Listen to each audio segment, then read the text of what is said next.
Let's begin tonight talking about inflation.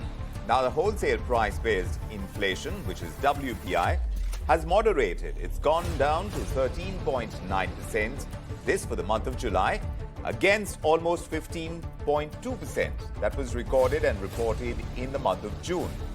So the number remains in double digits, and of course, this is the 16th consecutive month that the number has stayed in double digits.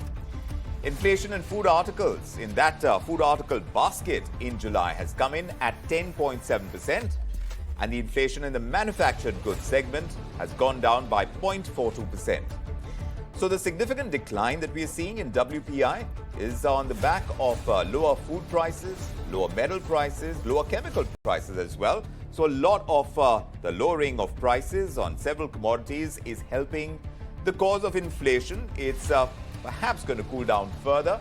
What the RBI will do next with these subdued prices and declining inflation remains to be seen. But we'll bring in our consulting editor, ET Now's Maithili Bhusnurmat is here, and she's going to break down the headline numbers. Maithili, we've been consistently talking about inflation numbers and what the RBI has done. Of course, as far as the last interest rate hike is concerned, it has been more aggressive than the others in the past. But now tell us, what do these headline numbers mean?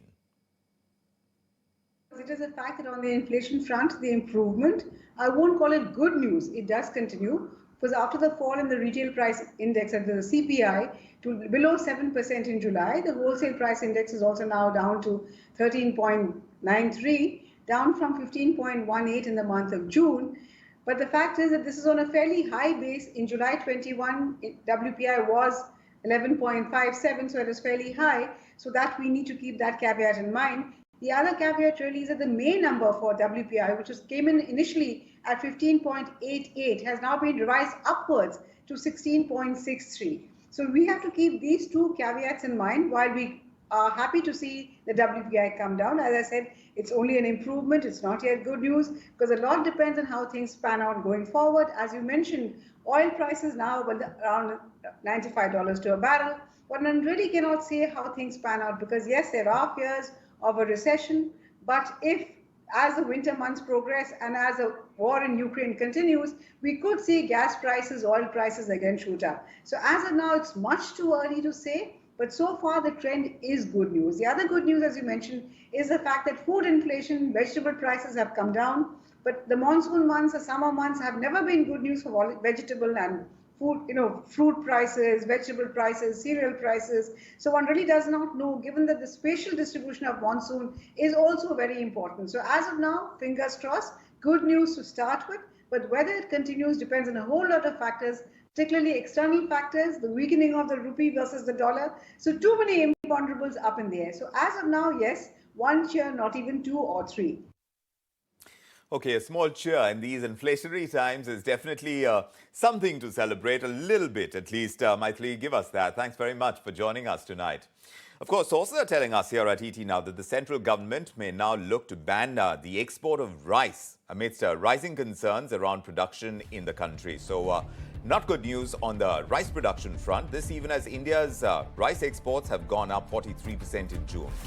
India, if you look at it, accounts for around 40% of global rice trade. So far, paddy sowing is down as well. It's around 13% compared to last year. So the lack of rainfall in the ongoing monsoon season has impacted sowing. Uttar Pradesh, West Bengal, Bihar, Jharkhand, these are all the states facing a shortage of monsoon, and now it's leading to a lack of production from the states. According to reports that we're reading, rice production may see a shortfall of anywhere between 15 and 20% compared to the government estimates. So rice production definitely taking a hit. Let's also talk about milk now. As far as Gujarat Cooperative Milk Marketing Federation is concerned, the marketer of milk and milk products under the brand name of Amul is increasing prices of milk by 2 rupees a litre. They're doing this in Ahmedabad and Saurashtra of Gujarat, Delhi NCR, West Bengal, Mumbai, all other markets where Amul is marketing its fresh milk. All of it is going to be effective from the 17th of August. The Ahmedabad and Saurashtra markets now are going to see the price of half a litre of Amul Gold sell at 31 rupees. Amul Taza is going to sell at 25 rupees and Amul Shakti is going to sell at 28 rupees. And it's not just Amul. Following suit is Mother Dairy. They're going to hike milk prices by 2 rupees a litre. They're going to do it with effect from Wednesday. My colleague Khushbu Tiwari is here. She's got us more details on this. Khushbu, tell us about the rise of milk prices that we are seeing, at least across two main companies, Amul and Mother Dairy. Food inflation is definitely hitting the common man, and right now we are at a dairy store.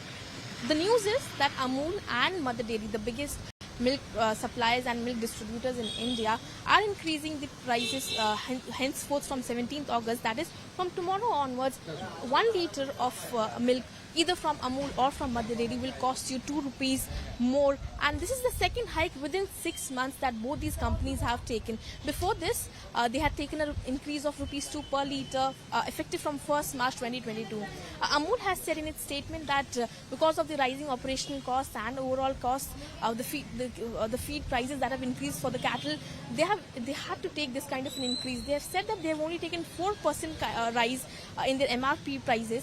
Otherwise, which is very low, which is lower compared to the average food inflation that they have seen. They have said that overall feeding cost has also increased 20%, and which has led them to take these kind of price increases, be it Amul Taza, Amul Shakti or Amul Gold. All these, the packets that you see right now being sold at 30 rupees per 500 ml packet will now be sold for 31 rupees for Amul Gold, and the same has been followed by Mother Dairy also. Right, Khushbu reporting over there about the rise in milk prices. So all of this, of course, is going to impact budgets. Household budgets are going to be impacted. One other factor that is coming into play is what we pay by way of EMIs. The RBI has hiked its main policy rate by 140 bips since the month of May this year. Now, the State Bank of India is the latest bank to hike its loan rates by 20 basis points. So, of course, it's going to impact your home loans. The question is how much? Banks are transmitting the higher rates that they are getting as far as their equation with RBI is concerned, and they're passing on the higher rates to consumers. But let's understand this a little better. My colleague from our research team is joining us. Harsh Setha is here. Harsh, do tell us about the home loan rates, and now we're seeing banks taking the cue from the RBI, raising those interest rates on home loans. Let's see what the RBI has done over the last 3 months. They've hiked interest rates by almost 140 basis points, which is 1.4%. So we've looked at an off-cycle meeting in May, which saw a rate hike of 40 basis points. We saw June a 50 basis point, which is 0.5% rate hike. And we saw in August as well another 0.5% rate hike on the repo. And what this means for banks is that as rates go up, the loans start getting repriced, and what component of those loans are floating loans, which is what will really get repriced. So of course we have HDFC Bank with 54%, we have Kotak with 70%, ICICI Bank with 70%. We even have the likes of Axis as well as IndusInd as well as Federal Bank, all three above 50% of floating rate loans, which means that some of these loans will start getting repriced or have already gotten repriced to a certain extent. At least the 90 basis point hike in both May as well as June would have, for most banks, already been passed through. So how does this impact the pocket of the end consumer? So let's start off with pre the hike. If the EMI for your home loan of 50 lakh rupees, which is a 20-year tenure on that loan, was roughly 38,000, we saw a 40 basis point rate hike, which would increase your EMI by 3%. Another 50 basis point rate hike in June, which would increase your rate by 7.2%, which is your EMI rate monthly, and 11% after the August hike. So we've seen across the board how your rates have started to go up. Now, on a cumulative basis, the interest that you will pay out as a customer would go up at the end of August by 25%. So your 41 lakh rupee total interest over the 20-year tenure would now currently stand at 51 lakh rupees. That's the real impact of the rate hike of just 1.4%. Going forward, of course, we'll have to wait and watch what the RBI does. All right, we are going to wait and watch. And of course, the writing is perhaps on the wall, but maybe not as aggressive as they were in the past. So perhaps some cooling off, a little bit of less aggression when it comes to attacking inflation in the light of declining commodity prices. It remains to be seen largely. But although the general view is that rising rates could hurt demand for home loans, the chairman of SBI, Dinesh Khara, is saying that he is not what he is seeing on the ground perhaps is slightly different. Listen into what he said. There is a general belief that every interest rate hike will have an impact. But the fact of the matter is we have done some analysis for the corporates, and if we look at it, depending on their leverage, the interest cost is not more than 10 to 12%, depending upon how much leverage they have taken. So as a cost, it is not as significant a component, but much of it is the function of the demand. If at all there's a demand, they can actually pass on this cost as well. So that's how it is impacting overall. And when it comes to retail, in the retail, we have invariably seen that during inflationary conditions, the salaries also increase. And actually, if at all one has acquired an asset during inflationary conditions through a leverage, it rather goes to the advantage of the individual. The value of the asset will keep on growing, whereas the EMI will remain static as it is. Well, maybe minor changes would be there. So to that extent, I think it should not have any significant impact on the individual's borrowings as well. With mortgage loan, I'm actually seeing a very good traction, and I don't see demand tapering off at all. All right. So despite the higher interest rates, Mr. Khara actually says that he doesn't see demand getting hit at this point in time. Well, it's certainly something that we are noticing when it comes to prices of real estate right now, because while we're talking about higher interest rates, we're also looking at a report by CREDAI which claims that housing prices have gone up. They've gone up 5% year on year. In fact, Delhi NCR has seen the biggest surge in prices, 10% year on year. My colleague Khushbu has filed this report with all the details in it. Be it the construction material cost, the labor cost, or a healthy demand, everything is giving rise to the prices of the housing prices in India.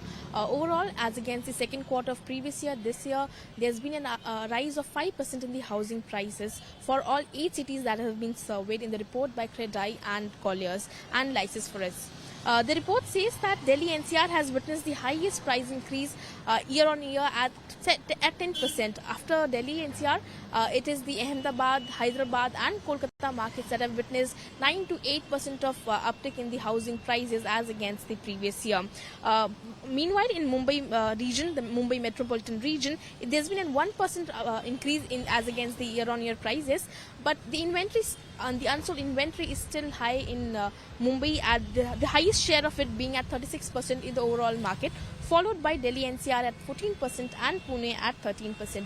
The unsold inventory has risen because of the new set of launches that we have seen from developers in the last 1 year, and this has given rise to the unsold inventory, of which 90% is under construction. So definitely the housing prices are going up, but the report also mentions that due to the rise in the interest rates by RBI, there could be a marginal impact in demand in the next few months. However, it could be compensated by the festive demand that is yet to be seen. Yes, there is that factor about festive demand too, and whether we are going to see that pick up when it comes to putting in money into homes and home buying, despite the higher interest rates, that remains to be seen. Let's get perspective on this. Anil Rego is joining us. He's founder and CEO of Right Horizons. Anil, great to have you with us this evening. Thanks for making the time. We are talking about these banks, and they are raising their interest rates on home loans, taking their cue from the RBI. SBI has done it, others have done it, others will follow too. It is to be expected now with benchmark policy rates rising by 50 bips earlier this month. Of course, that was to tame headline inflation. There have been 2 previous increases also. Now, the overall lending rates have surged. What do you suggest that existing home loan borrowers do with this added EMI burden? Should they increase their tenure? What should be the factors that they should keep in mind before taking that call? Yes, so I think it depends on, person to person. But one broad thing that, somebody can look at is to step back and see if I invest this money elsewhere, is it going to give me better returns? And accordingly, do I repay my loan? That can be one way of, ensuring that your tenure doesn't sort of go up, right? The other one, I think for most cases where the interest rates move up to, let's say, 1% or so, I think, just to let it be as it is and, not necessarily do anything. As and when you have some bit of liquidity, small, repayments will in some form help you sort of reduce your tenure back. So I would think thankfully, even though RBI has, cumulatively increased interest rates by, 140 basis points, right, or 1.4%, broadly, if I look at an SBI, for example, has increased it by, say, 0.7% in this, financial year.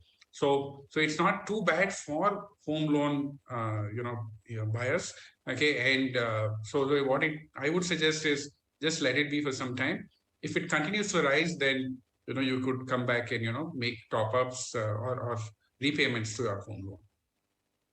You're wondering whether they will rise. So there is an if over there in what you say. One will only hope for the best. But, home loan rates are still approximately 150 bips below those that were in the year 2019.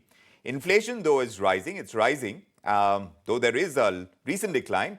More rate hikes perhaps can be expected, give or take. So how has our ability to service and repay loans changed pre-pandemic to now in your observation? And what do you think we should consider before taking up a new home loan at this juncture with the kind of inflation that we are seeing, with the way things are on the ground? Yeah, definitely, there has been an interest rate hike. Okay, thankfully, it's less than 1%. It is still lower, like you mentioned, than the previous highs. I don't expect it to go back to the earlier interest levels, but possibly there could be some more rate hikes, and hopefully it will stop at 1%, and interest rates on home loans get capped at, say, 8%, and that will be a good position to be in. In this scenario, I think there's nothing much one can do as a home buyer. Because you also have an increase in cost, okay, and a lot of this is driven actually by inflation. So if you're buying an apartment, there has been huge inflation, on commodities, and that has sort of impacted. And I would believe that most of the, hikes that have come in real estate are mainly driven by, the cost increases. So I still think that at this point of time, since it's not too high, a home buyer can consider a home loan. Go back and look at, how affordable it is for you. What is Right. the EMI that you can manage? Yes. And do a financial plan before you actually, go and take your home. That's a good point that you make, Anil. Added with the rising home loan rates, one has to also consider, a home buyer has to consider the higher real estate prices that my colleague was just speaking about. Inventories, though, are also rising. So, someone would struggle to get a clear picture on demand for homes right now, because whether one can consider certain underlying realities to determine whether one should wait or hold before going in for a home buy on a home loan based on, of course, like you said, individual affordability levels perhaps, that becomes a tricky one. So how does one maneuver through that? No, I still think that it's not so high that, one avoids taking a home loan. So it is still, I think, relatively affordable compared to the past. Okay. So it would depend on your repayment capacity. Right? So I wouldn't, hold off actually going in for a home loan or buying a property right now, because I think it's only going to get worse. Right? The inflation is, I think, going to last a little bit more. Okay, and you have a negative interest rate scenario wherein inflation is higher than your, say, FD interest rates, right? So in that scenario, it will actually end up possibly going higher if you end up postponing it, right? So I think if there's a real need for buying a house, then I would suggest one still goes for it.